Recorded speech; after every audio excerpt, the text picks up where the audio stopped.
Welcome to the Ganesh stories. Video last ನೋಡಿ ಒಂದು like share subscribe ಮಾಡ್ಕೊಳ್ಳಿ. ಸುಮಾರು ಜನ 90% ಸಬ್ಸ್ಕ್ರೈಬ್ ಮಾಡದೆ ನೋಡ್ತಿರೋ ಗುರು. ಬೇಗ 1,000 ಸಬ್ಸ್ಕ್ರೈಬ್ IPL ಮುಗಿಸಲಿ, ಬೇಗ ಸಬ್ಸ್ಕ್ರೈಬ್ ಮಾಡ್ಕೊಳ್ಳಿ. ಹಿಂಗೆ 327 ಸಬ್ಸ್ಕ್ರೈಬ್ ಆಗಿದೆ. ಬೇಗ 400 ಸಬ್ಸ್ಕ್ರೈಬ್ಗೆ ಕಂಪ್ಲೀಟ್ ಮಾಡಿ ಗುರು. ಹೋಗುವ ವಿಡಿಯೋ ಅದಕ್ಕೆ ಇವತ್ತಿನ ರಿವ್ಯೂ ಮ್ಯಾಚ್ ಬಂದ್ಬಿಟ್ಟು ಮುಂಬೈ ವರ್ಸಸ್ ಪಂಜಾಬ್. ಮುಂಬೈ ಆದ ಹೋಮ್ ಗ್ರೌಂಡಲ್ಲಿ ಪಂಜಾಬ್ ಅವರು ಶ್ರೇಯಸ್ ಅಯ್ಯರ್ ಇಲ್ಲಿ ಟಾಸ್ ಗೆದ್ಬಿಟ್ಟು ಒಟ್ಟಿನಲ್ಲಿ ಬೌಲಿಂಗ್ ಆಯ್ಕೆ ಮಾಡಿಕೊಂಡ್ರು. ಒಟ್ಟಲ್ಲಿ ಈ ಮ್ಯಾಚಲ್ಲಿ ರೋಹಿತ್ ಶರ್ಮನ ಆಡಿಸ್ಲಿಲ್ಲ ಗುರು. ಹೇಳಿದ್ದೆ ನಾನು ಪ್ರಿವ್ಯೂ ಹಿಡಿದಿದೆ, ರೋಹಿತ್ ಶರ್ಮನ ಆಡಿಸೋದು 99% ಡೌಟು ಅಂತ ಇಂಜುರಿಯಿಂದ. ಒಟ್ಟಿನಲ್ಲಿ ಮೇನು ಇಲ್ಲಿ ರೋಹಿತ್ ಶರ್ಮಾ ಜಾಗಕ್ಕೆ ಇಲ್ಲಿ ಡಿಕಾಕ್ ಅವ್ರನ್ನ ಇಳಿಸಿದ್ರು. 60 ಬಾಲ್ಗೆ 100 ರನ್ ಹೊಡೆದ್ರು, 102 ರನ್ ಹೊಡೆದ್ರು. ಒಟ್ಟಿನಲ್ಲಿ ಪಾರ್ಟ್ನರ್ಶಿಪ್ನ ಲಾಸ್ಟ್ವರೆಗೂ ಮ್ಯಾಚ್ನ ತಗೊಂಡೋಗಿದ್ದೆ ಇವರು ಅನ್ಬೋದು. ಒಟ್ಟಿನಲ್ಲಿ ಸೂರ್ಯಕುಮಾರ್ ಯಾದವ್ 0ಗೆ ಔಟ್ ಆದರೆ ಇಲ್ಲಿ ನವದೀಪ್ ಸಿಂಗು ಇಲ್ಲಿ 31 ಬಾಲ್ಗೆ 51 ರನ್ನ ಪಾರ್ಟ್ನರ್ಶಿಪ್ನ ಡಿಕಾಕು ಮತ್ತು ನವದೀಪ್ ಸಿಂಗು. ಒಟ್ಟಿನಲ್ಲಿ ಇವರಿಬ್ಬರು ಒಂದು ಒಳ್ಳೆ ಪಾರ್ಟ್ನರ್ಶಿಪ್ನ ಬಿಲ್ಡ್ ಮಾಡಿದ್ರು.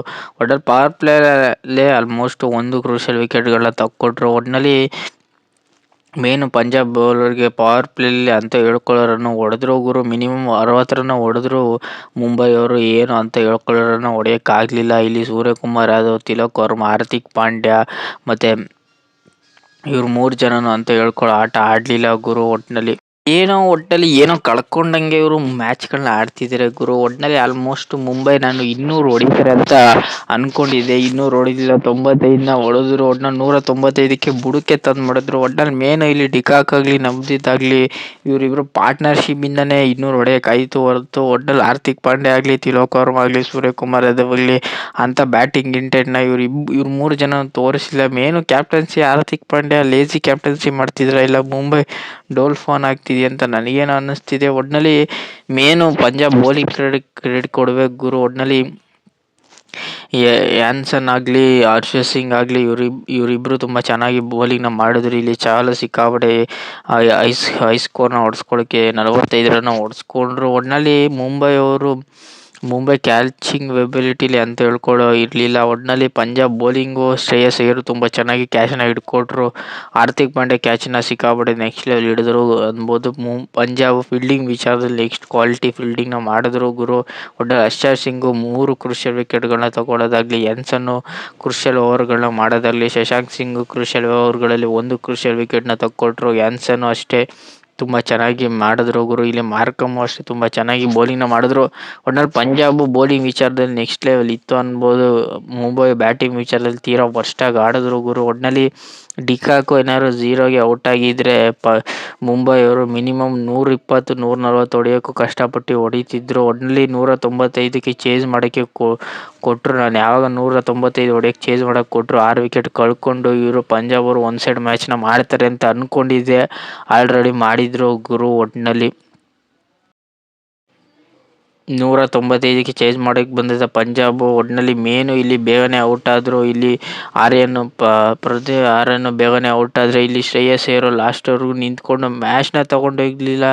ಇಲ್ಲಿ ಸ್ಟೋರ್ಕಿಸ್ ಬೇಗನೆ ಮ್ಯಾಚ್ನ ತೊಗೊಂಡೋದ್ರು. ಮೇನು ಇಲ್ಲಿ ಪೃಥ್ವಿ ಶಾ ಲಾಸ್ಟ್ವರೆಗೂ ತೊಗೊಂಡೋದ್ರು ಮ್ಯಾಚ್ನ ಗುರು. ಇಲ್ಲಿ ಜಸ್ಪ್ರೀತ್ ಬೂಮ್ರಾ ಆಗಲಿ ಅಂತ ಹೇಳ್ಕೊಳ್ಳೋ ವಿಕೆಟ್ನ ತೆಗಿಲಿಲ್ಲ. 4 ಓವರಿಗೆ 41 ರನ್ ಹೊಡೆಸ್ಕೊಂಡ್ರು. ಇಲ್ಲಿ ಟ್ರೆಂಟ್ ಬೋಲ್ಟ್ನ ಆಡಿಸ್ಲಿಲ್ಲ. ಅವರು ಜಾಗಕ್ಕೆ ಬೇರೆ ಬೌಲಿಂಗ್ನ ಆಡಿಸಿದ್ರು. ಇಲ್ಲಿ ಆಲ್ಮೋಸ್ಟ್ ಇಲ್ಲಿ 10 ಓವರ್ಗೆ ಮ್ಯಾಚು ಹೋಗ್ಬಿಟ್ಟಿತ್ತು. ಬಾಲ್ ಟು ಬಾಲು ಮ್ಯಾಚ್ಗಳನ್ನ ತಂದುಬಿಟ್ಟಿದ್ರು ಗುರು. 195 ಏನು 150 ಹೊಡೆದಂಗೆ ನೀರು ಕುಡ್ದಂಗೆ ಸಹಜವಾಗಿ ಪಂಜಾಬ್ ಅವರು ಹೊಡೆಯೋಕ್ಕೆ ಹೋದರು. ಇಲ್ಲಿ ಶಾರ್ದೂಲ್ ಠಾಕೂರ್ ಸಿಕ್ಕಾಪಟ್ಟೆ ಎಕ್ಸ್ಪೆನ್ಸಿವ್ ಆದರು. ಪವರ್ ಪ್ಲೇಲೂ ಅಷ್ಟೇ, ಮಿಡಲ್ ಓವರ್ಗಳಲ್ಲೂ ಅಷ್ಟೇ ದೀಪಕ್ ಚಹರ್ ಮತ್ತು ಶಾರ್ದೂಲ್ ಠಾಕೂರ್ ಸಿಕ್ಕಾಪಟ್ಟೆ ಎಕ್ಸ್ಪೆನ್ಸಿವ್ ಆದರು. 1 ಕ್ರೂಷಿಯಲ್ ವಿಕೆಟ್ಗಳನ್ನ ತಕ್ಕೊಟ್ರು ಶಾರ್ದೂಲ್ ಠಾಕೂರ್ ಅಂತ ಏನು ಇಂಪ್ಯಾಕ್ಟ್ ಬರಲಿಲ್ಲ. ಇಲ್ಲಿ ಮೇನು ಜಸ್ಪ್ರೀತ್ ಬೂಮ್ರಾ ಮಿನಿಮಮ್ 5 ಮ್ಯಾಚಲ್ಲೂ ವಿಕೆಟ್ ತೆಗಿದೆ.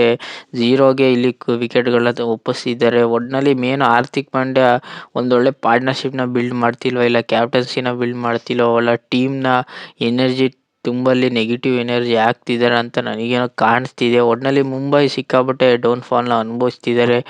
ಒಟ್ಟಿನಲ್ಲಿ ಮೇನು IPL ತುಂಬ ಚೆನ್ನಾಗಿ ಆಡೋರೆ ಟೀಮ್ನೇ ಇಸ್ಲಿ ಟೇಪಲ್ ಡೌನಲ್ಲಿ ಇದ್ದಾರೆ. ಆದರೆ ಏನು ಇದಕ್ಕೆ ಕಾರಣ ಅಂತ ನನಗಂತೂ ಗೊತ್ತಾಗ್ತಿಲ್ಲ ಗುರು. ಒಟ್ಟಿನಲ್ಲಿ ಮೇನು ಇಲ್ಲಿ ಶ್ರೇಯಸ್ ಅಯ್ಯರ್ ಒಂದು ಹ್ಯಾಂಡ್ಲೆ ಸಿಂಗಲ್ ಮ್ಯಾನ್ ಆಗಿ ಕ್ಯಾಪ್ಟನ್ಸಿ ವಿಚಾರದಲ್ಲಿ ಯಾವ ಟೈಮಲ್ಲಿ ಯಾರನ್ನ ಆಡಿಸೋದಾಗಲಿ, ಕ್ಯಾಪ್ಟನ್ಸಿ ಬೌಲಿಂಗ್ ವಿಚಾರದಲ್ಲಿ, ಬ್ಯಾಟಿಂಗ್ ವಿಚಾರದಲ್ಲಿ ಯಾರನ್ನ ಆಡಿಸ್ಬೇಕು, ಯಾವ ಟೈಮಲ್ಲಿ ಯಾರನ್ನ ಯೂಸ್ ಮಾಡಬೇಕು ಅದನ್ನು ತುಂಬ ಚೆನ್ನಾಗಿ ಕ್ಯಾಪ್ಟನ್ಸಿಲಿ ಯೂಸ್ ಮಾಡ್ತಿದ್ದಾರೆ. ಮೇನು ಇಲ್ಲಿ ಪೃಥ್ವಿ ಸಿಂಗಲ್ ನೆಕ್ಸ್ಟ್ ಲೆವೆಲ್ ಆಟ ನಡೆದ್ರು 39 ಬಾಲ್ಗೆ 80 ರನ್ ಹೊಡೆಯೋದಾಗಲಿ ಪವರ್ ಪ್ಲೇಲೇ ಆಲ್ಮೋಸ್ಟ್ ಒಂದು ಸೈಡ್ ಮ್ಯಾಚ್ ಆಯಿತು ಗುರು.